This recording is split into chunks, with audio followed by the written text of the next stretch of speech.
প্রিয় শিক্ষার্থীবৃন্দ, আমি এখনকার সেশনে তোমাদের সকলকে শুভেচ্ছা এবং স্বাগতম জানাচ্ছি।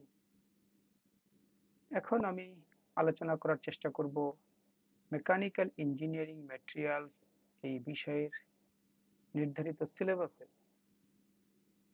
ইউনিট 5 থেকে টপিক 5.8 এবং 5.9 এবং ইউনিট 6 থেকে টপিক 6.1 এবং 6.2, যেখানে আলোচনা করতে হবে mention the properties of ceramics, state the uses of ceramics, define paints and varnish, classify paints.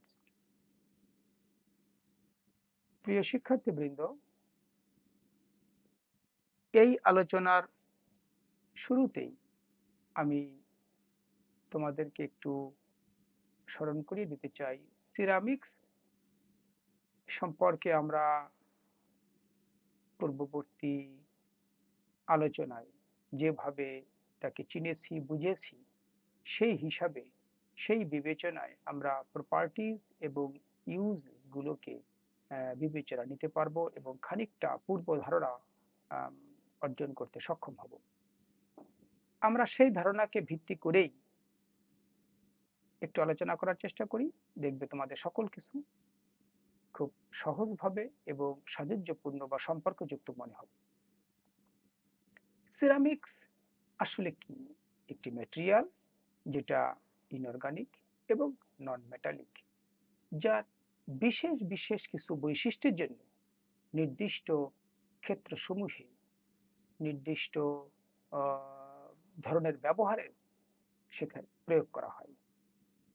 সেই ধর্ম গুলোকেই আমরা এখন আলোচনা করতে চাচ্ছি। তার ভিতরে প্রথম বা গুরুত্বপূর্ণ কয়েকটি হবে হচ্ছে তার hardness, brittleness, low density, porosity, high strength, heat resistance, electrical insulation, chemical resistance ইত্যাদি। সিরামিক্স এমন ধরনের পদার্থটি খুব শক্ত, খুব কঠিন, হার্ড, এবং সে কারণে এই সারফেসের উপরে অন্য পদার্থ দিয়ে যখন এর উপরে স্ক্র্যাচ তৈরি করার বা কখনো এরকম আশঙ্কা থাকে যে স্ক্র্যাচ পড়ে যেতে পারে ব্যবহারের ক্ষেত্রে, যখন সংস্পর্শে আসে এরকম যখন আশঙ্কা থাকে, তখন এটি নিশ্চিতভাবে ধরে নেওয়া যায় যে সেটাকে সে প্রতিহত করবে, স্ক্র্যাচ তার সারফেসের উপরে পড়তে দিবে না, অর্থাৎ খুব কঠিন। এটা হচ্ছে সিরামিক্স একটি গুরুত্বপূর্ণ ধর্ম। যেহেতু সে খুব কঠিন, সেজন্য তার ভঙ্গুরতা বা ব্রিটলনেসটাও একটু বেশি, যে কারণে সে টেনশন বা শক রেজিস্ট্যান্স খুব সহজে সহ্য করতে পারে। আবার হাই স্ট্রেংথের ক্ষেত্রে যদি আমরা আলোচনা করি বা বোঝার চেষ্টা করি, তাহলে দেখবো যে যেহেতু সে ব্রিটল বা ভঙ্গুর, সেজন্য এর কম্প্রেসিভ স্ট্রেংথ বেশ উচ্চ মাত্রায় বা বেশি থাকবে।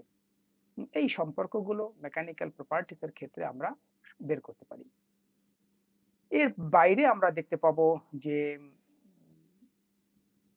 সিরামিক্স এমন ধরনের পদার্থ যে সে অপেক্ষাকৃত অন্য পদার্থ সমূহের থেকে একটু বেশি পরিমাণে তাপ সহ্য করতে পারে।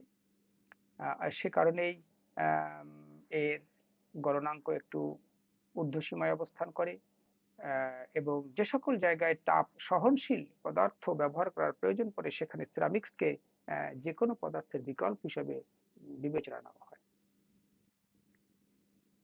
কোনো কোনো ধরনের সিরামিক্স এমন দেখা যায় বা পাওয়া যায় যেটা সামান্য পরিমাণে হলেও সে লিকুইডকে অ্যাবজর্ব করে নিতে পারে, বিকজ তার ভিতরে যে আণবিক গঠন এবং আণবিক গঠনের থাকা সত্ত্বেও, আণবিক গঠন নির্দিষ্ট প্যাটার্নে থাকা সত্ত্বেও, তার যখন ফরমেশন করা হয় তখন তার মধ্যে কিছু পরোসিটি বা ফাঁকা জায়গা তৈরি হয়, যে ফাঁকা জায়গা থাকার কারণে সে ব্যবহারের সময় তার সংস্পর্শে আসা লিকুইডকে সে কিছু পরিমাণে হলেও তার ভিতরে শুষে নিতে পারে। এই এক ধরনের বৈশিষ্ট্য, এই বৈশিষ্ট্যের কারণে সে নির্দিষ্ট ক্ষেত্রে ব্যবহৃত হবে বা বিবেচনা নেওয়া হবে ব্যবহার করার জন্য। এরপরে আমরা দেখতে পারবো ইলেকট্রিক্যাল ইনসুলেশন হিসেবে খুব ব্যাপকভাবে ব্যবহৃত হয় এবং খুব চমৎকার একটি ইনসুলেটর হিসেবে কাজ করে। কেমিক্যাল রেজিস্ট্যান্সও তার খুব ভালো। সে স্বাভাবিকভাবে বা সাধারণভাবে সে কোনো রাসায়নিক বিক্রিয়ায় অংশগ্রহণ করে না এবং একই সাথে সে বিক্রিয়ায় অংশগ্রহণ করে যে তার ক্ষয় সম্পাদিত হবে সেটাকেও সে প্রতিহত বা বাধা দিতে পারে। এই সকল ধর্মই হচ্ছে সেরামিক্সের ধর্ম বা প্রপার্টিস অফ সেরামিক্স। শিক্ষার্থীবৃন্দ, আমরা এই সংজ্ঞা, ব্যবহার এইগুলোকে এবং ধর্ম একত্রে যদি ভাবার চেষ্টা করি তাহলে দেখবো যে অনেক কিছু আমরা পূর্ব থেকে অনুমান করতে পারবো বা সম্পর্ক তৈরি করে ফেলতে পারবো। তা আমরা সংজ্ঞা জানি, ধর্ম জানলাম, এখন ব্যবহারকে আমরা খুব সহজে বিবেচনা নিতে পারবো। যেমন আমরা খুব সহজে বলতে পারি যে সেরামিক্স এমন এক ধরনের পদার্থ বা এমন ধরনের পদার্থ যে বিশেষ বিশেষ ক্ষেত্রসমূহে সে সত্যিই খুব উপযোগী পদার্থ হিসেবে ব্যবহৃত হয় এবং প্রয়োগ করা হয়। যেমন কনস্ট্রাকশন এর ক্ষেত্রে, ইলেকট্রনিক্স ইন্ডাস্ট্রির ক্ষেত্রে, মেডিকেল ইকুইপমেন্ট এর ক্ষেত্রে, বিভিন্ন ধরনের ইন্ডাস্ট্রিয়াল ইউজের ক্ষেত্রে, হাউসহোল্ড অর্থাৎ গৃহস্থলীর সরঞ্জামাদি তৈরির ক্ষেত্রে, অ্যারোস্পেস ইন্ডাস্ট্রির ক্ষেত্রে এবং এনভায়রনমেন্টাল যে সকল ইন্ডাস্ট্রি আছে, যে সকল অ্যাক্টিভিটিস আছে, কখনো কখনো সেখানেও সেরামিক্সকে ব্যবহার করা হয়।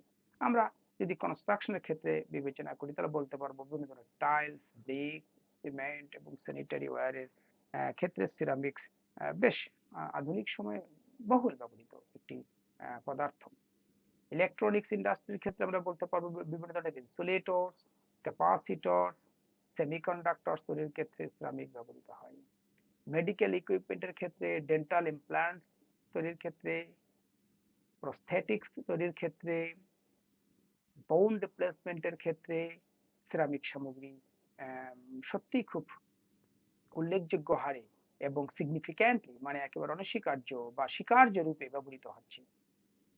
ইন্ডাস্ট্রিয়াল অ্যাপ্লিকেশন বা ইউজেসের ক্ষেত্রে বলতে পারি cutting tools, heat shield, filtration system এ সকল ক্ষেত্রে সিরামিক ব্যবহৃত হয়।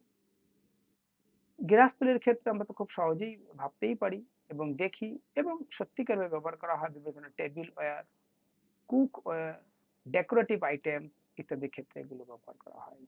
অ্যারোস্পেস ইন্ডাস্ট্রির ক্ষেত্রে তাপ সহন অর্থাৎ হিট রেজিস্ট্যান্ট টাইলস যেটা কিনা স্পেস ক্রাফটে ব্যবহার করা হয়, টারবাইন ব্লেড তৈরি করা হয় ইত্যাদি। এনভায়রনমেন্টাল ইন্ডাস্ট্রির ক্ষেত্রে বা অ্যাপ্লিকেশনের ক্ষেত্রে আমরা বলতে পারি সাধারণত ওয়েস্ট ট্রিটমেন্ট কম্পোনেন্টস তৈরিতে, তারপরে ওয়াটার পিউরিফিকেশন সিস্টেমে আমরা সেরামিক্সকে ব্যবহার হতে দেখি এবং ব্যবহার করা যায়। শিক্ষার্থীবৃন্দ, এই হচ্ছে আমাদের সেরামিক্সের ব্যবহার।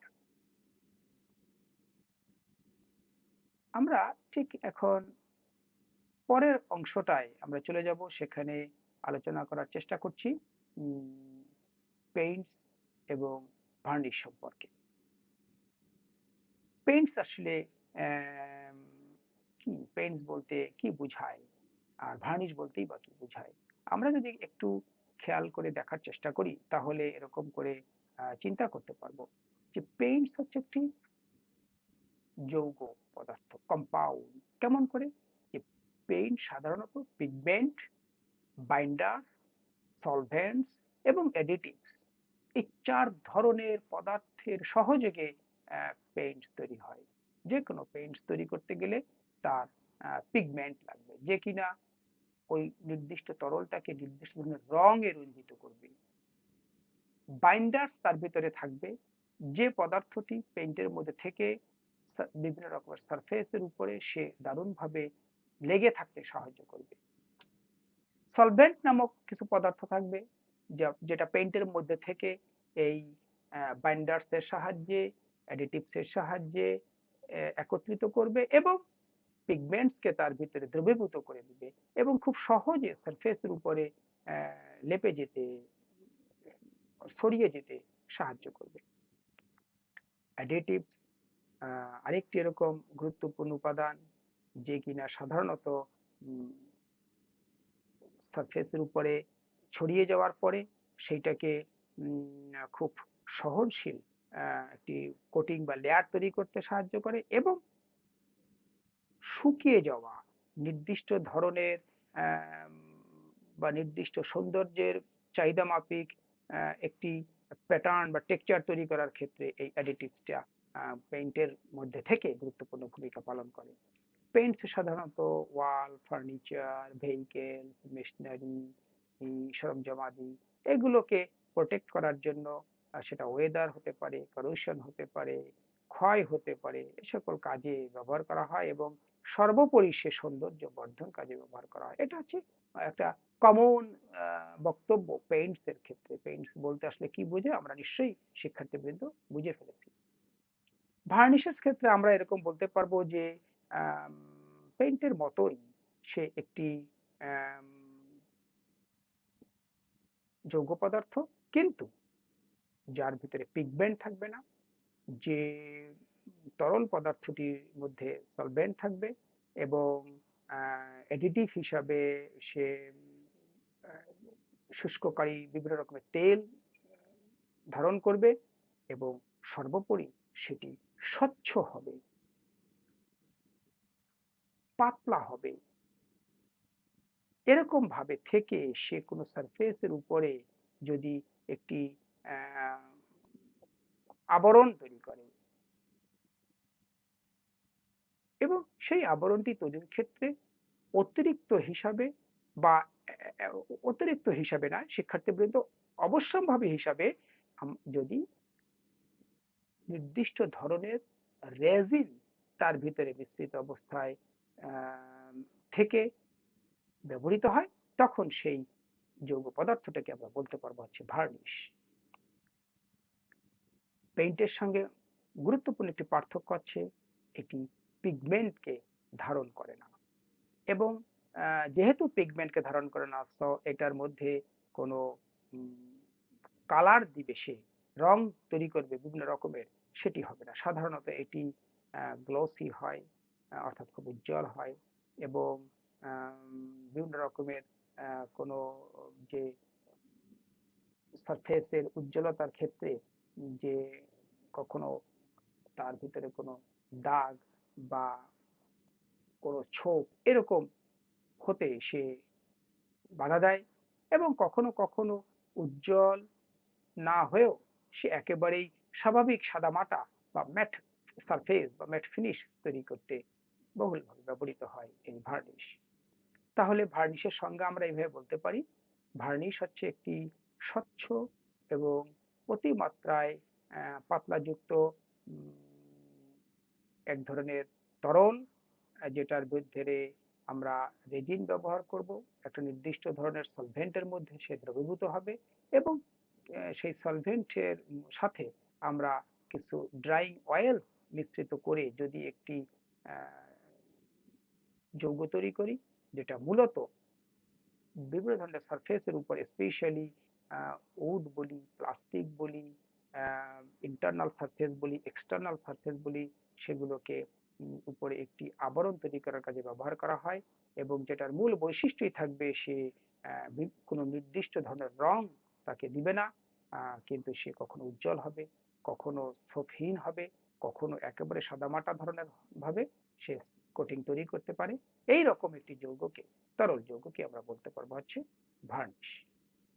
ভার্নিশ সাধারণত ময়েশ্চারকে প্রতিহত করার জন্য, স্ক্র্যাচ যাতে না পড়ে বা কোনো আঁচড় না লাগে সেটাকে প্রতিহত করার জন্য আল্ট্রাভায়োলেট রেজ যেটা থাকে আলোতে, সেখান থেকে ওই সারফেসকে এবং যে সারফেসটি করতে তার মধ্যবর্তী যে সকল আবহাওয়া বা পদার্থ থাকবে বা জিনিস থাকবে সেগুলোকে রক্ষা করার জন্য সাধারণত এটি ব্যবহার করা হয় এবং একেবারে প্রাকৃতিক টেক্সচার বা গ্রেইং যে বিষয়টি থাকে সারফেসে সেটাকে সে উজ্জ্বল করে আরো এক্সপোজ করে বা প্রদর্শন করতে সহযোগিতা করে।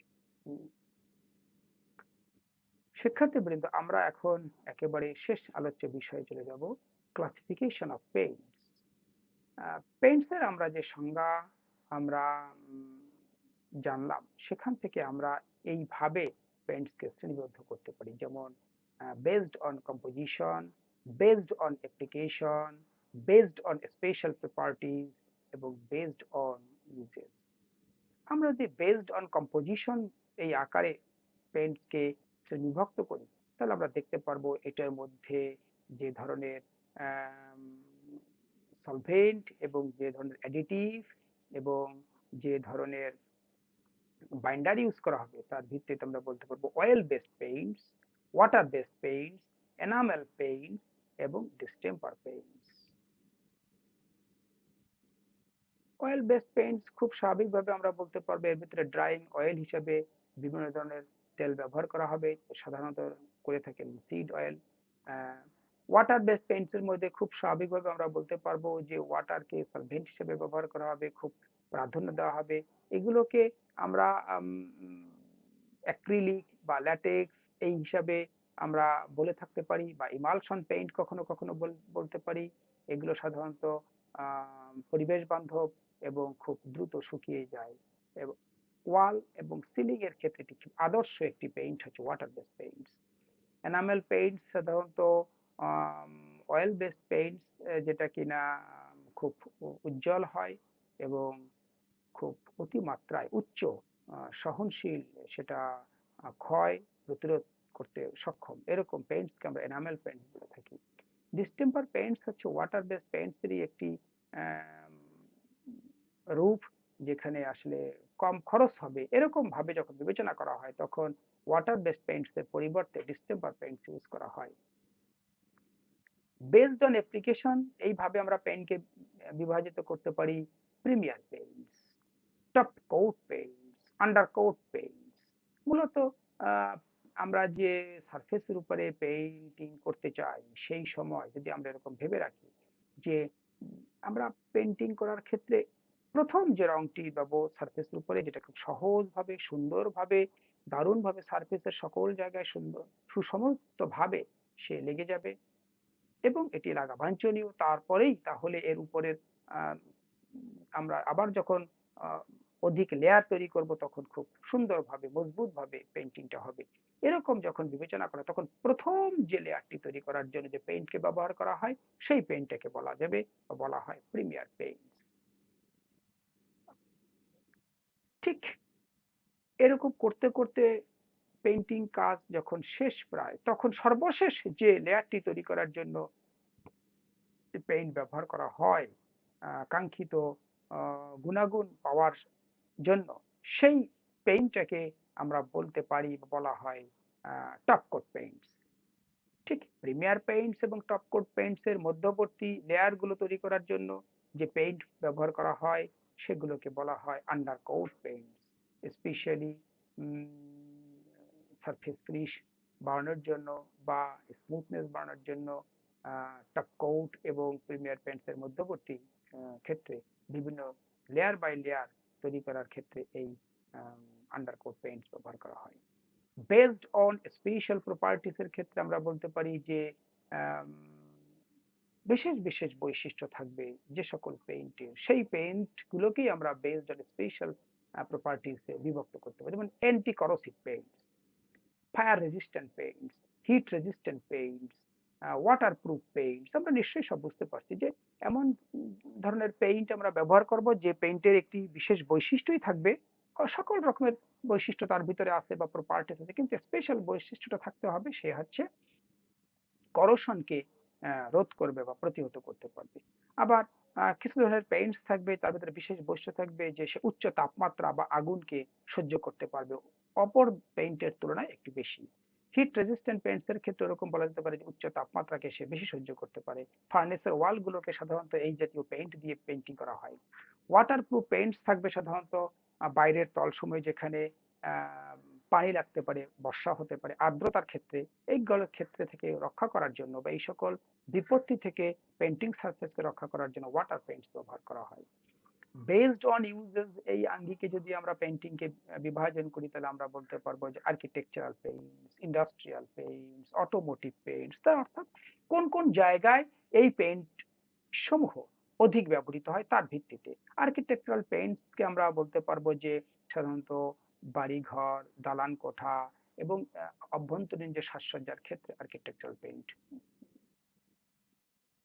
ব্যবহৃত হয়। ইন্ডাস্ট্রিয়াল পেইন্টস এর ক্ষেত্রে বলতে পারবো যে আমরা মেশিনারি, ইকুইপমেন্ট, ফ্যাক্টরি এই সকল জায়গায় যে পেইন্ট সমূহ ব্যবহার করা হয় তাকে আমরা বলতে পারবো ইন্ডাস্ট্রিয়াল পেইন্ট।